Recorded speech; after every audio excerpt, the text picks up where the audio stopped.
She hadn't believed in monsters since she was 6 years old, back when her mom would check the closet and look beneath her bed at night. But at the age of 21, bound and brutalized and lying naked on a concrete floor that was as cold as lake ice, she believed. Enveloped in darkness, she listened to the hard drum of her heart. She couldn't stop shivering, couldn't keep her teeth from chattering. Every minuscule sound made her body tense, in terrible anticipation of the monster's return. In the beginning, she'd entertained fantasies of escape or convincing her captor to let her go. But she was a realist. She knew this wasn't going to end nicely. There would be no negotiation, no police rescue, no last-minute reprieve. The monster was going to kill her. It was no longer a question of if, but when. The waiting was almost as hellish as death itself. She didn't know where she was or how long she'd been there. She'd lost all concept of time and place. All she could discern about her surroundings was that the place stank of rotting meat, and every little noise echoed as if she were in a cave.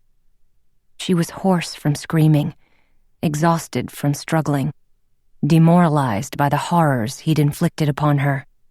A small part of her just wanted this terrible struggle for life to end. But dear God, how she wanted to live. "Mama," she whispered. She'd never contemplated death. She had too many dreams. She was too full of hope for the future, and a firm believer in the promise that tomorrow would be better than today. Lying in a cold slick of her own urine, she accepted the fact that there would be no tomorrow. There was no hope, no future. Only the black dread of her impending death and the agony that knowledge brought. She lay on her side with her knees drawn up to her chest. The wire binding her wrists behind her had tormented her at first, but over the hours, the pain had ebbed. She tried not to think of the things he'd done to her. He'd raped her first, but even that outrage was nothing compared to the other depravities she'd endured. She could still hear the snap of electricity. She felt the hard wrench of it as it jumped through her, jolting her brain inside her skull.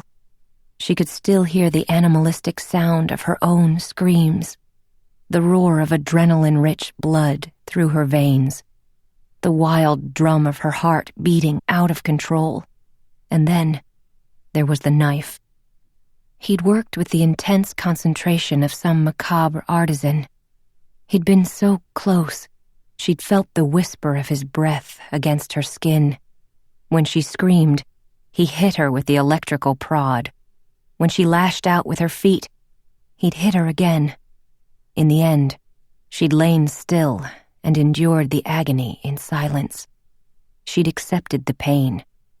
And for a few brief minutes, her mind had taken her to the beach in Florida, where she'd gone with her parents 2 years ago. White sand hot on her feet, a breeze so moist and warm, it was like the breath of God on her soul. "Help me, Mama." The sound of boots against concrete jerked her from her reverie. She raised her head and looked around wildly, trying in vain to see past the blindfold. She could hear her breaths rushing between her teeth, like a wild animal that had been hunted down for slaughter. She hated him. She hated what he was, what he'd done to her. If only she could loosen her binds and run. "Stay away from me, you son of a bitch!" she shouted. "Stay away!" But she knew he wouldn't. A gloved hand brushed her hip. Twisting, she lashed out with both feet. A fleeting sense of satisfaction unfurled when her tormentor grunted. Then the snap of electricity cracked like lightning. Pain raked down her body, as if she were at the end of a bullwhip that had just been snapped. For an instant, the world went silent and gray. Vaguely, she was aware of hands touching her feet, the distant clink of steel against concrete, cold seeping into her, till her entire body quaked uncontrollably. A pristine new terror whipped through her when she realized her attacker had wrapped a chain around her ankles. The cold links dug into her skin when it was drawn tight.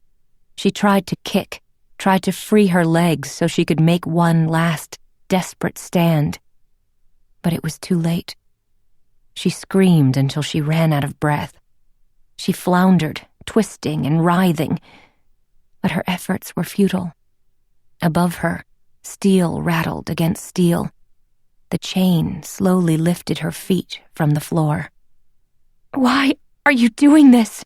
she cried. "Why?" The chain jangled, pulling her feet upward, higher and higher until she was hanging upside down. All the blood in her body seemed to pool in her head. It pounded in her face, the veins throbbing. She fought to right herself, but gravity tugged her down. "Help me! Someone!" A mindless panic gripped her when a gloved hand grasped her hair. A scream poured from her lungs when the monster drew her head back. The sudden heat of a razor cut pricked her throat. As if from a great distance she heard the sound of water pouring down, like the spray from a shower echoing off tile walls. Staring into the darkness of the blindfold, she listened to her lifeblood drain away. This could not be happening. Not to her. Not in Painter's Mill.